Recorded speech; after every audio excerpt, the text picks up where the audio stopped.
o ano inteiro.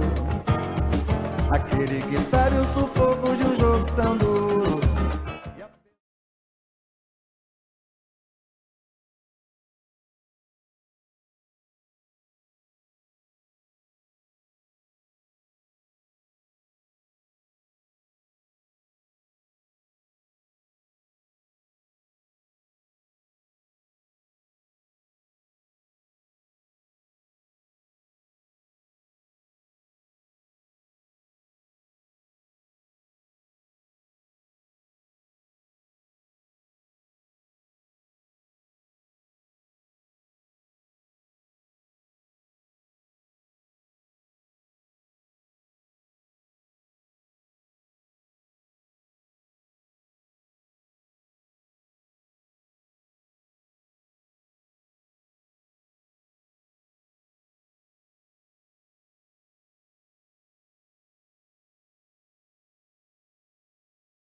Eu acredito na rapaziada.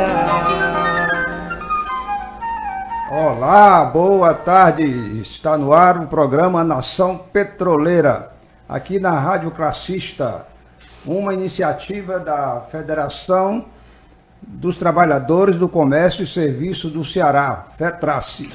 O Nação Petroleira é programa que dá voz à categoria que sempre defendeu os interesses nacionais, que é a categoria petroleira.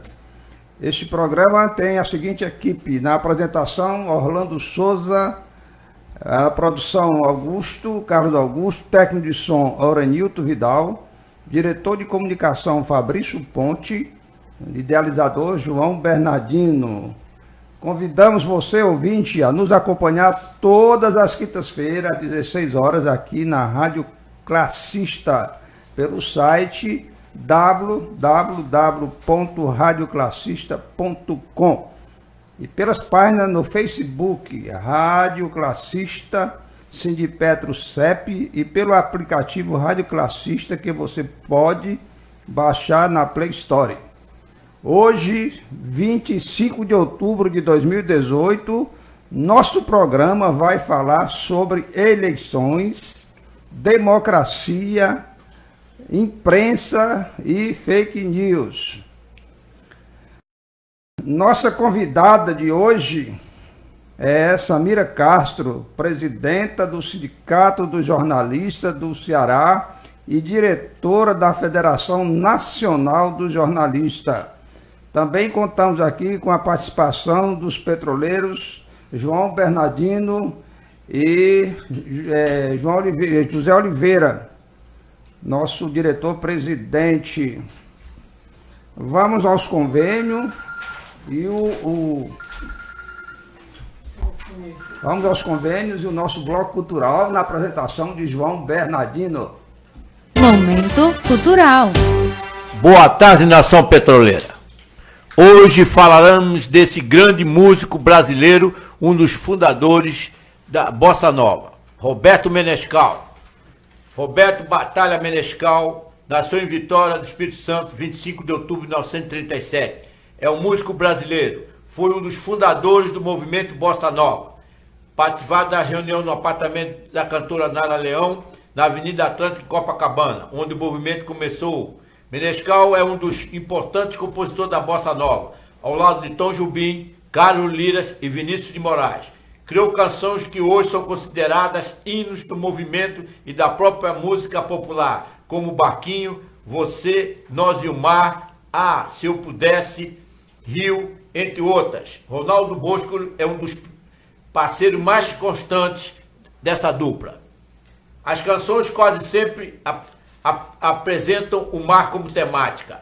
Como músico, acompanhou em apresentações e gravações Nara Leão, Wanda Sá, Silvinha Teles, Lúcio Alves, Maísa, Aracide Almeida, Dorival Caymmi, Elis Regina e outros, sempre dele o arranjo para a canção Bala com Bala, de João Bosco e Aldir Blanc, interpretado por Elis Regina em 1972. A cantora Zizi Posse deve a Menescal a oportunidade de gravar o primeiro disco da carreira em 78, intitulado Flor do Mar. Tocou ao lado de músicos como Luiz Essa, Luiz Carlos Vinhas, Bebeto Castilho, Elcio Milito, Elmir Deodato, Hugo Marrota, Sérgio Barroso, Oscar Costa Alves, João Palma, Edilson Machado, Wilson das Neves, Antônio Adolfo, Herme Costecini, José Roberto Bertami, João Donato e tantos outros. Além de música, é produtor musical, tendo iniciado esse trabalho em 64 com o LP Vagamente, disco de estreia da cantora Wanda Sá. Tempo depois passou a produzir disco para a gravadora Polygram, atualmente Universal Music, onde também foi diretor artista de 70 a 86. Compôs a trilha sonora do filme Joana Francesa e Bye Bye Brasil, ambos de Cacá Diegue e em parceria com Chico Buarque. Atualmente, além de tocar violão e guitarra, dirige um selo musical e gerencia novos grupos e projetos musicais como Bossa Cucanova. O último trabalho foi produzir um documentário sobre Bossa Nova intitulado Coisa Mais Linda, em 2005, com o velho amigo Carlos Lira. Produziu discos de artistas como Oli Regina, Nara Leão, Chico Buarque, Maísa, MPB4, Maria Bethânia, Leila Pinheiro, Calbim Peixoto, Os Carioca, Delinda Andrade, Danilo Caymmi, Wanda Sá, Márcia Tuai, além de aclamada série Aquarela Brasileira de Emílio Santiago, Xuxas e outros. Agora vamos à parte de convênios do Sindicato Ceará Piauí. Convênio para a categoria petroleira. Ar sempre ar-condicionado. Telefone de contato 99641-4288. Concertos de Informática, Carlos Hamilton. Telefone de contato 999085144. Gran Vidros Limitada, vidraças, box, janelas e porta. Telefone de contato 3254-4853. Escola de Dança Carlinhos Araújo, 3244-2999. Profialtos, cursos profissionalizantes e técnicos. Telefone de contato 3223-8663. Divina Comida Restaurante. Telefone de contato 3261-0542. Antônio Carlos, Alvenaria Pintura Elétrica e Hidráulica Predial. Telefone de contato 988-74-9950. Salão de Beleza Priscila. Telefone de contato 986-16-3873. Ótica Espaço Virtual. Telefone de contato 3223-3908. SC Centro Automotivo. Alinhamento, balanceamento, freio, motor, parte elétrica, troca de óleo e ar-condicionado veicular. Telefone de contato 3243-1919. Instituto Gaspar Bandeira. Serviço especializado em atendimento psicológico. Telefone de contato 989-23-5679. Assim foi a parte de convênio da categoria petroleira. E vamos agora à música O Barquinho, de Roberto Menescal. Momento cultural. Sem intenção, nossa canção vai saindo desse mar e o sol queija o barco e luz, dias tão azuis. Volta do mar, desmaia o sol, e o barquinho avisai a vontade de cantar. Céu tão azul, ilhas do sul, e um barquinho, coração deslizando na canção. Tudo isso é paz, tudo isso traz uma calma de verão. E o barquinho vai, a tardinha cai. O barquinho A tardinha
como acabar.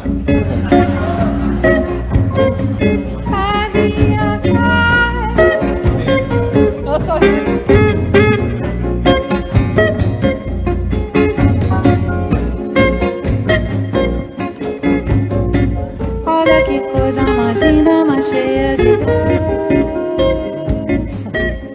É ela, menina, que vem e que passa. O baiano já puxou pra lá, pra Bahia. Carinha do mar.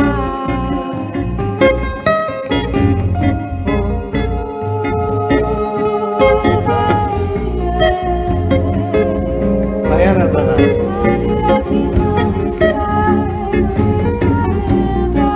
Por isso que diz que baiano não nasce, estreia.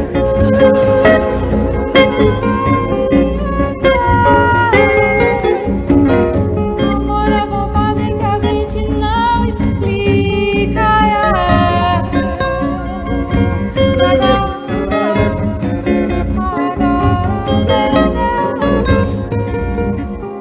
e agora, o que fazer?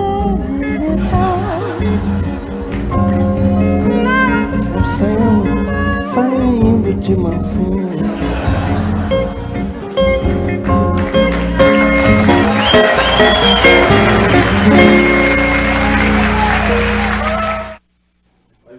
Ok, estamos de volta após essa bonita página musical, né? E quero lembrar que está aqui presente em nosso estúdio, nossa convidada especial, é a presidenta do Sindicato dos Jornalistas do Estado do Ceará. Aqui eu dou boa tarde.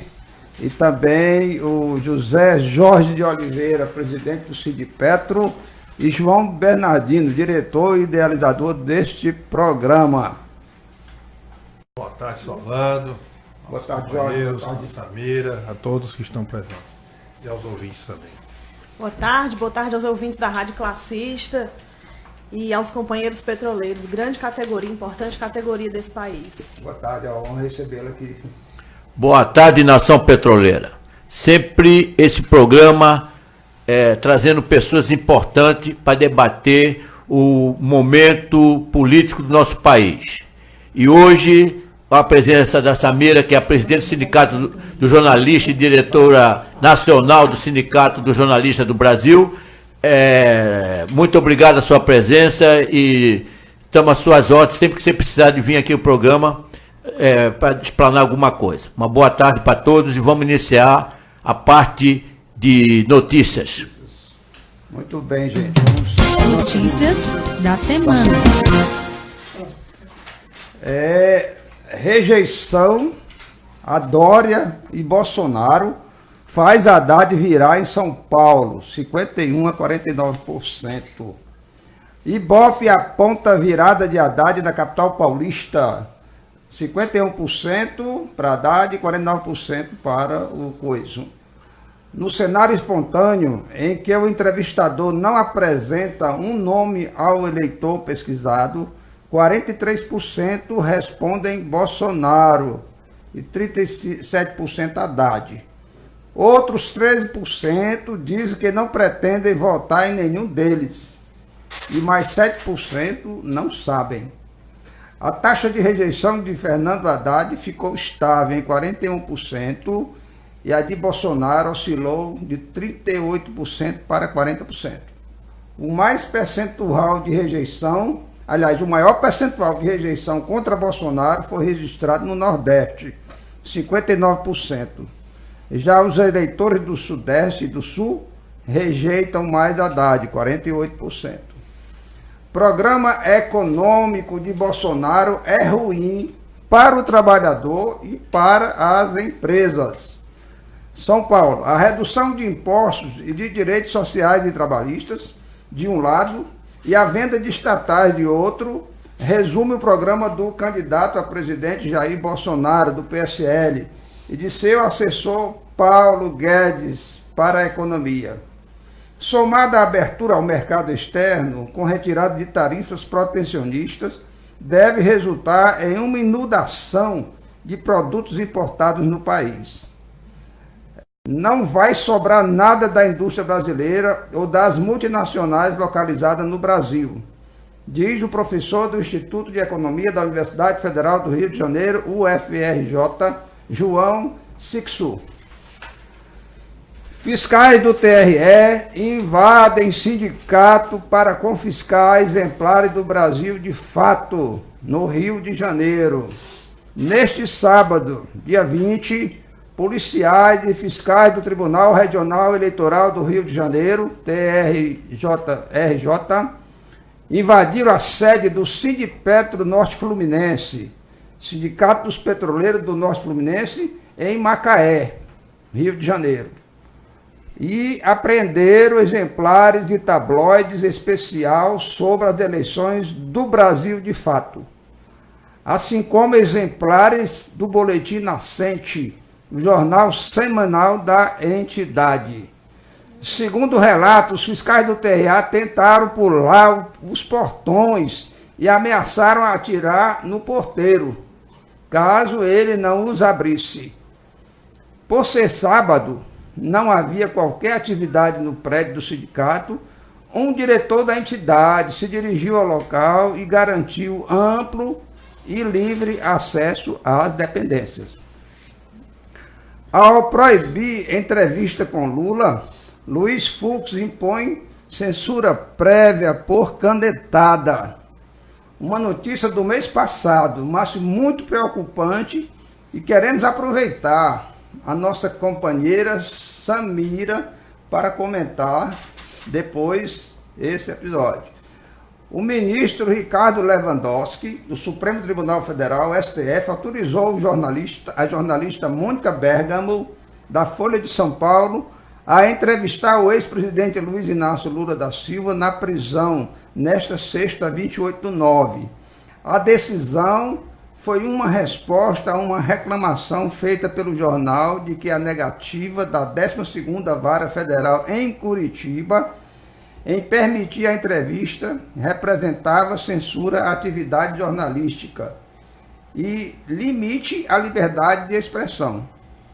Logo depois, o ministro Luiz Fux suspendeu a decisão de Lewandowski e determinou que, se a entrevista já estivesse pronta, fosse censurada.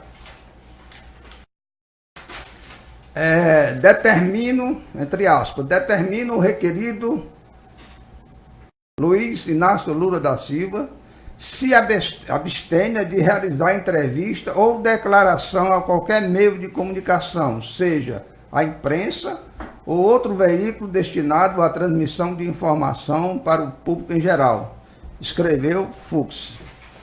Muito bem, agora vamos aproveitar a presença aqui dos nossos convidados e fazer as indagações. Eu começo por Samira. Samira, muito boa tarde a você. Um prazer mais uma vez, né, contar com você aqui. Que tipo de ameaças Bolsonaro apresenta para a liberdade de imprensa? Bom, Bolsonaro, ele representa uma ameaça real e que já está acontecendo. A liberdade de imprensa, a liberdade de expressão, as liberdades individuais e o direito de existir das pessoas que pensam diferente dele e da turma dele, né?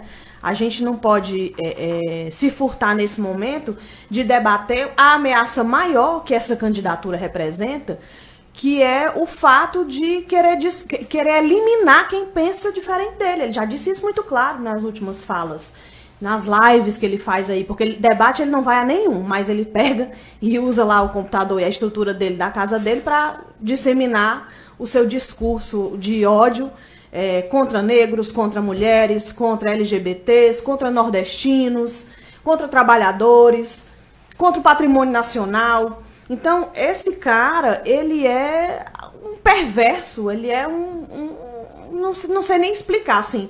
Quando a gente define muito que nós estamos numa encruzilhada entre a civilização, a democracia e a barbárie, é realmente isso. E se o cidadão e a cidadã ainda não entendeu que nós estamos nesse ponto, né, a gente tem muito que temer a partir do dia 29 de outubro desse ano. Por quê? por acaso, e a gente não vai deixar isso acontecer, esse sujeito ganhar, as pessoas que estão com ele estão se achando no direito de ter licença para matar. É verdade? Vocês já viram vários relatos de violência que essas pessoas estão promovendo. E em relação à liberdade de expressão e à liberdade de imprensa, eu acho que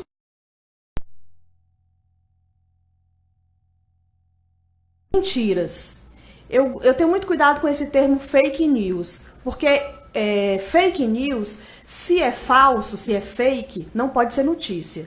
Contraria todo o princípio jornalístico, porque a notícia ela tem que partir de um fato que aconteceu, de um fato verdadeiro, né? E esse nível de manipulação que a campanha do candidato Jair Bolsonaro faz, disseminando mentiras. São mentiras, são inverdades, em formato de notícia. Elas parecem notícia para enganar a população, mas na verdade não são notícias, né? Samira, e na sua opinião, como combatê-las? Com muito cuidado. Primeiro, a gente parece até que é um trabalho que exige profissionalismo, realmente exige, e o TSE mostrou que não está à altura para defender a população do país nesse sentido. O TSE admitiu, né, seu presidente admitiu, que não tinha como combater essas notícias falsas que são disseminadas pelos perfis falsos, são robôs que eles contratam empresas de fora para ter acesso a todos os nossos dados, as nossas contas, os nossos números de telefone, para estar disseminando essa rede aí de ódio e de intrigas. O que a gente tem que fazer enquanto consumidor de notícia é não passar adiante o que a gente cheira como mal feito, né? Que a gente tem aquela noção de, não, isso aqui é absurdo que não pode ser verdade. Mas acontece que a população já está tão acostumada a ir reproduzindo tudo automaticamente, né? Por exemplo, nos grupos do trabalho, da família, dos amigos, todo mundo sabe que uma notícia é falsa, sabe que não tem cabimento, mas mesmo assim passa adiante. Eu acho que fica um cuidado para a gente também, né? Porque consome essas informações, de não passar adiante. O segundo é cobrar, por exemplo, dos veículos de comunicação que façam o seu papel. Qual é o seu papel? É informar a sociedade. A partir do momento em que a maioria dos veículos de mídia coloca a candidatura do Jair Bolsonaro equivalente à candidatura de um Fernando Haddad, ele já está fazendo um desserviço para a sociedade. Porque não são equivalentes. Tem uns veículos que dizem assim, são os dois extremos autoritários. Não são.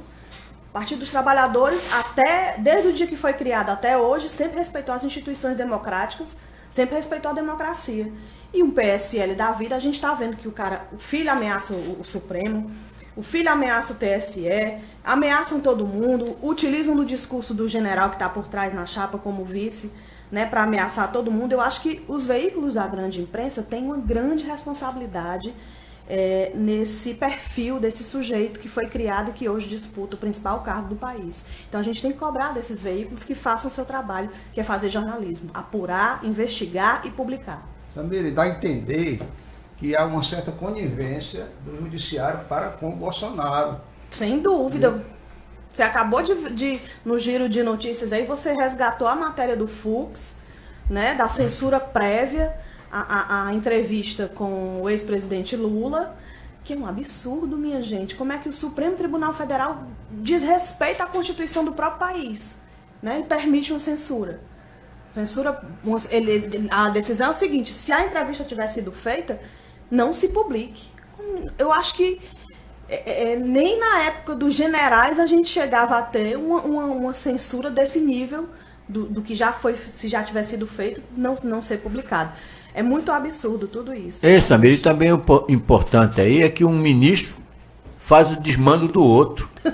Aí que fica o mais preocupante. A TV Globo, você há de entender isso aí, que ela criou um pouquinho o Bolsonaro. Como ela viu que o Bolsonaro tinha unhas de tigre, agora está com medo, porque sabe que ele já disse que é 25% para cada televisão do dinheiro que o governo coloca nas TVs. Então, a Globo, como mantém 75% dos anúncios do governo federal, já ficou com medo, já está vendo que não é isso aí não. Com o PT nunca existiu isso não, a Globo fez o que fez, falou mal do Lula, falou mal da Dilma, do PT, e o PT não vai fazer nada contra eles. Mas se o Bolsonaro vier ganhar essa eleição, você pode estar certo, que a Globo vai pagar o pato maior. O Bolsonaro, inclusive, recentemente uma live dele que foi transmitida para a Avenida Paulista, estava havendo um ato para o Bolsonaro, ele chegou a fazer ameaças à Folha de São Paulo. Ele disse, nós vamos acabar com a Folha de São Paulo. Por quê? Porque nesse momento, aos 45 minutos do segundo tempo, a Folha de São Paulo resolveu fazer jornalismo. E resolveu colocar para fora todos os podres que ela sabia do Bolsonaro e da família dele. Inclusive, tem uma repórter, uma colega nossa, que está sendo ameaçada porque ela assina as matérias que denunciam, por exemplo, os esquemas de venda de pacotes de dados de WhatsApp para espalhar as fake news, né? O patrocínio de 12 milhões das empresas que estão por trás da campanha do Bolsonaro para comprar esses programas que espalham fake news. Entre eles, o dono daquela empresa, a Avan, né, que coagiu os funcionários para fazer vídeo, fazendo aquelas dancinhas, aquelas coisinhas ridículas para o Bolsonaro. Aquele cidadão foi julgado em 2008 por desvio de dinheiro público, que ele pegou e não aplicou na empresa dele. Está solto aí.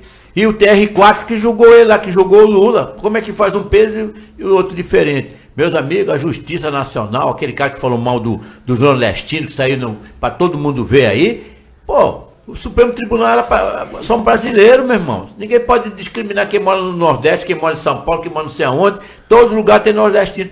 Esse cidadão era para estar preso, a Polícia Federal ia atrás dele, encanar ele.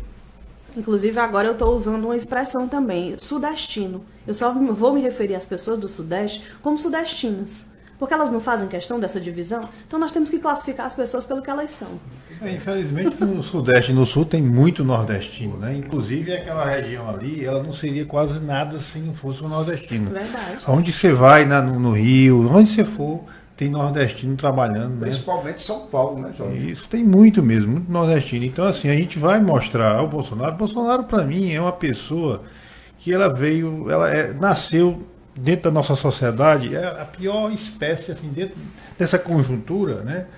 É um ser que realmente não tem nenhuma condição de ser um presidente da República. Primeiro, pela incapacidade. O homem é um total imbecil, né? É um ignorante mesmo de marca maior. Nunca administrou nem o prédio, o condomínio da casa dele. Como é que um camarada desse pensa em fazer uma presidência da República? Então, foi gerado dessa... É a pior espécie que nós temos dentro da sociedade. Eu digo assim, é um ser que foi gerado dentro da nossa sociedade e é a pior espécie de ser humano que eu já vi na minha vida, esse tal de Bolsonaro. Porque realmente o que ele fala sobre a minoria, né, as minorias, é terrível. Ele quer exterminar as minorias. Então é um negócio triste, né? E o pior de tudo é que ainda existe pessoas que se dizem cristãs e que apoiam esse tipo de coisa, né? Porque Cristo veio aqui, ele veio para a minoria. Cristo não veio para a riqueza, Cristo veio para as minorias, né? Então a gente tem que saber que ele fala em Deus, o Bolsonaro, é um verdadeiro anticristo. Na verdade, é uma pessoa que não tem nenhuma condição. Então, que os nossos irmãos cristãos, né, esse pessoal que pensa que ele vai fazer alguma coisa, está muito enganado. Verdade. Você poderia falar um pouco sobre a carta da FENAGE assinada pelo nosso companheiro Bolsonaro? Desculpa, Haddad. Nossa Senhora. Agora eu tomei foi um susto. Isso, ai. Você vai votar no Bolsonaro, meu companheiro? Ao vivo é assim, acontece essas coisas. A cidade era a Federação Nacional de Jornalistas, primeiro fazer um registro, assim, eu me orgulho muito nesse momento de fazer parte da Federação Nacional dos Jornalistas, eu sou segunda tesoureira. É uma federação composta por 31 sindicatos, nós temos sindicatos de base estadual e de base municipal. E ainda em 2015 foi a primeira entidade nacional a sair em defesa da presidenta Dilma, chamando o impeachment de golpe. Foi a primeira entidade nacional que saiu publicamente nessa defesa. E desde então a gente tem feito essa orientação e esse debate. Nosso primeiro congresso pós-impeachment foi: não negociamos com o governo golpista. Não negociamos e tentamos combater o desmonte da EBC, que é a Empresa Brasil de Comunicação, criada pelo presidente Lula, que o Alckmin gostava tanto de dizer nos debates, a TV do Lula. Não é a TV do Lula, ela foi criada pelo Lula, advinda da Radiobras, do sistema Radiobras. E para vocês terem uma ideia da grandeza desse projeto que é a EBC, tem uma rádio lá chamada Rádio da Amazônia, que ela funciona como um correio eletrônico para os ribeirinhos que não possuem acesso à internet, não possuem acesso à telefonia e que a informação de famílias só chega através de rádio, das ondas do rádio, né? E essa é uma iniciativa que está dentro da empresa Brasil de Comunicação, que qual foi a primeira coisa que o Temer fez quando assumiu? Retirar o caráter público da EBC, mudar o seu conselho consultivo, renomear toda a diretoria, né? Então isso é muito grave. E desde desse fato, a FENAGE vem batendo nessa questão. E agora, recentemente, nessa eleição, nesse período eleitoral, a FENAGE emitiu, primeiro ela fez uma carta aos presidenciáveis, em que ela coloca as propostas objetivas para a comunicação e para o jornalismo, né? Defendendo a comunicação como o interesse público, a questão do direito humano à comunicação e pedindo a realização de uma nova Conferência Nacional de Comunicação, uma CONFECOM. Nós tivemos uma no governo Lula em 2009 e precisamos de outra para implementar as propostas que foram elaboradas pelo conjunto da sociedade civil, pelos empresários da comunicação que se fizeram presentes às conferências municipais, estaduais e nacional. Então, assim, ela fez essa primeira carta a todos os presidenciáveis. No segundo turno, ela já saiu com uma proposta diferente, que é hora de defender a democracia. E a democracia só encontra defesa na candidatura de Fernando Haddad. Então, a nossa federação é muito clara, a orientação dela é: se a gente quer um Brasil soberano, livre, que respeite a nossa maior riqueza, que é o nosso petróleo, a nossa água da Amazônia, porque tem um aquífero Guarani que os caras estão de olho. Então, nós temos que defender a candidatura de Fernando Haddad. Pura e simplesmente por uma questão. É a única nesse momento, com todas as críticas que a gente possa ter ao Partido dos Trabalhadores, e não são poucas, mas é a única nesse momento que representa a garantia do Estado Democrático de Direito e da democracia no Brasil. Samília, outra coisa, você poderia falar mais sobre, comentar a decisão do STF ao censurar Lula lá, do que censurar o Brasil de fato? O STF, ele tá naquela linha, eu vou usar aquela frase daquele grande pensador, mentira, daquele sujeito chamado Romero Jucá, é com o Supremo com tudo. Ele tá nesse esquema, como ele esteve em 1964 e apoiou a implantação da ditadura civil-militar naquele período, ele continua nesse esquema. Censurar o Jornal Brasil de fato é absurdo, é imoral, é vergonhoso. Qualquer instituição, qualquer instância jurídica censurar um jornal que é um jornal com viés dos trabalhadores e que defende a pauta dos trabalhadores.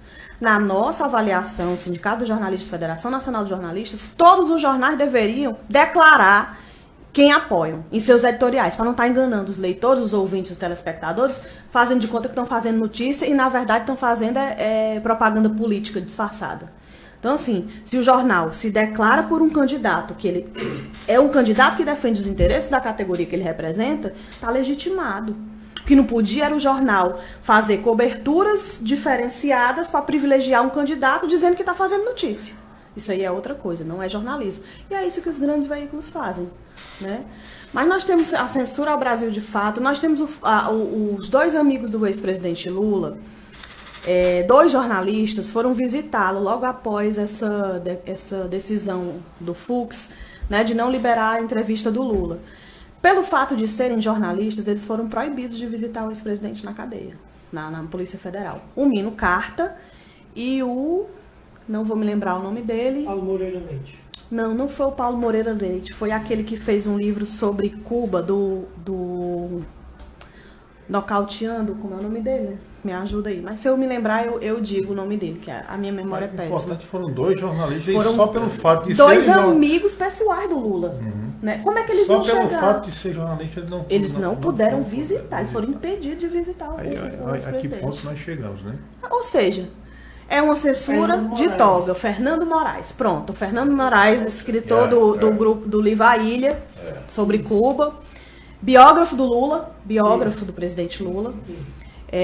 Eles pediram a carceragem da polícia e aquela juíza lá de Curitiba, que é responsável pela carceragem lá das decisões relativas ao Lula, negou a visita dos dois. Qual o argumento? Jornalistas. Não, mas nós estamos na qualidade de amigos pessoais do presidente. Não, mas vocês não podem, em contato com ele, vocês talvez possam fazer alguma entrevista e ele não pode ser entrevistado. Quer dizer, supondo que vai ser feita uma entrevista.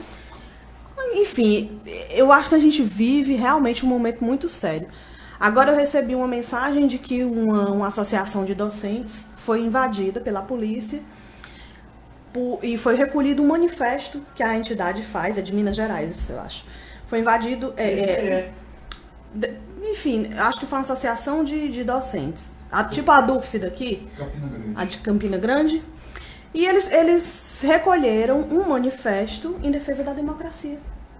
É um manifesto assinado em defesa da democracia. Pouca gente sabe, eu acho que a mídia do Ceará não deu, mas o diretório da UES, dos estudantes da UES, ele foi também invadido e foram retirados todos os adesivos pessoais que as pessoas colocavam lá, as pessoas que atuam no DCE, da candidatura do Haddad. E mais, foi impedido de fazer uma plenária no Centro de Humanidades. Os alunos do Centro de Humanidade da UES foram impedidos judicialmente de fazer uma plenária pela democracia. Nós estamos vivendo o quê, minha gente? Quer dizer, um nível de tensionamento absurdo, e o cidadão e a cidadã sem nenhuma garantia democrática de se expressar. Ou seja, rasga-se a Constituição e estabelece uma censura de toga. Com certeza. Obrigado aí, Samira. Eu gostaria de agradecer a sua presença no nosso programa e esperar que você venha mais vezes aqui, né? Seria uma honra para nós. E deixar esse momento agora para suas considerações finais, sua, do Bernardino e do Jorge. Eu queria quebrar um pouquinho o protocolo, certo? Eu vim falar aqui com vocês sobre essa questão da censura, da mídia.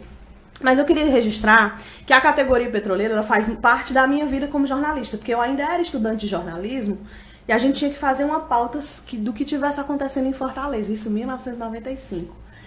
E aí, exatamente, era em equipe e eu escolhi fazer a cobertura, eu e uma amiga minha, Natália, sobre a greve dos petroleiros. Então a gente não sabia de nada, não conhecia ninguém, fomos lá para Lubinote, um acampamento grande, e a gente resolveu fazer a entrevista e eu acho que fomos a única equipe que fez uma pauta ligada à questão de interesse dos trabalhadores.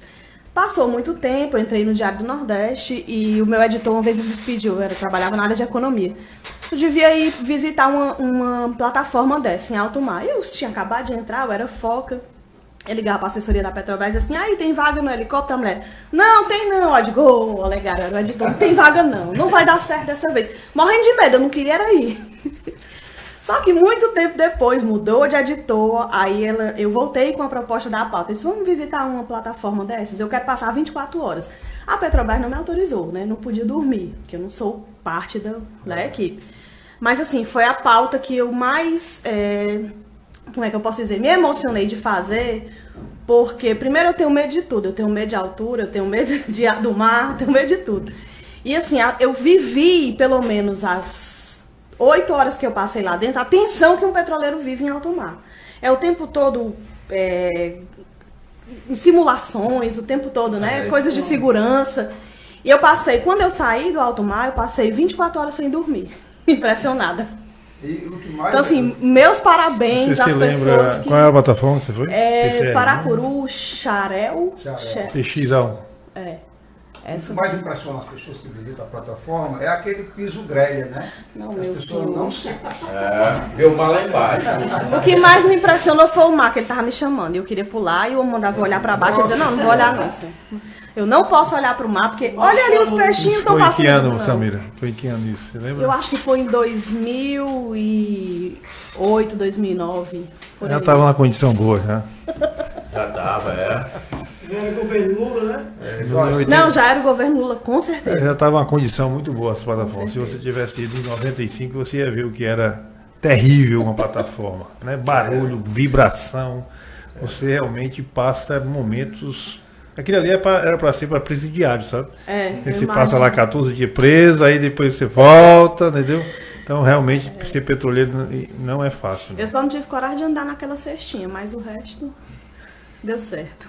Jorge, suas considerações finais. Não, só agradecer aí a Samira, né, por ter feito a gentileza de ter nos aqui nessa nosso debate aqui, né, nessa rádio. A gente tenta falar sobre tudo, né, na rádio aqui. A gente fala sobre democracia, sobre política, e a nossa vida depende de política, né?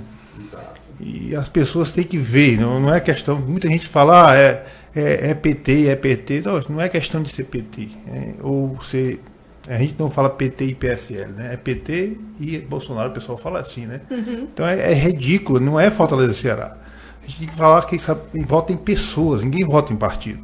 Então, você comparando Bolsonaro e Haddad, já é quase que ridículo fazer essa comparação, porque um é um completo imbecil, né? Uma pessoa que só traz rancor, ódio, é um ovo de serpente mesmo que nasceu da pior, assim, dentro da nossa sociedade, é uma coisa podre mesmo, um ser humano detestável, né? Não gostaria jamais de conhecê-lo pessoalmente, mas assim, as pessoas têm que ver que na nossa situação que nós estamos hoje, a única saída para a gente é votar realmente 13. Não é votar PT, é votar 13. Haddad é o melhor candidato entre os dois, não tenho nem dúvida, né? E aí é isso, não tem mais o que fazer. Vamos dia 28, vamos eleger um presidente, né, que realmente nos represente. Não vamos nos envergonhar o nosso país com um presidente desse tipo de estirpe de gente que não tem condições. Haddad 13 é a melhor opção. Espero que todos, do Ceará principalmente, votem 13. José Obrigado. Jorge de Oliveira, obrigado mais uma vez pela sua presença. E João Bernardino, as suas considerações finais. Nação Petroleira, já viramos, meus amigos aí petroleiros, vão votar no 13.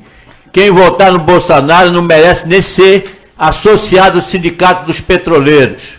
Tem que pedir seu boné embora. Porque 13. Uma boa tarde a todos. Obrigado, Samira, pela sua presença aqui, que abrilhantou nosso programa hoje. Foi muito bom você ter vindo aqui explanar essa parte do jornalismo nacional e regional nosso aqui do Ceará, essa terra maravilhosa. É importante. Vamos virar. Uma boa tarde. Vamos virar. Já viramos. Já viramos. Muito bem, gente. E chegamos ao fim de mais um programa Nação Petroleira. E esse foi o Nação Petroleira que foi ao ar. Nos vemos na próxima quinta-feira, às 4 horas da tarde. Até a próxima semana. O programa é uma referência especial da Rádio Classista, uma iniciativa da FETRACE, Federação dos Trabalhadores do Comércio e Serviço do Estado do Ceará, na pessoa de seu presidente, Eliseu Rodrigues, secretário de Comunicação, Luiz Neto, o técnico responsável, nosso amigo aqui, Orenilton Vidal. A todos, muito obrigado e até a próxima semana. Se orgulha de ser brasileiro, aquele que sai da batalha, entra no botequim, pega uma ceba gelada.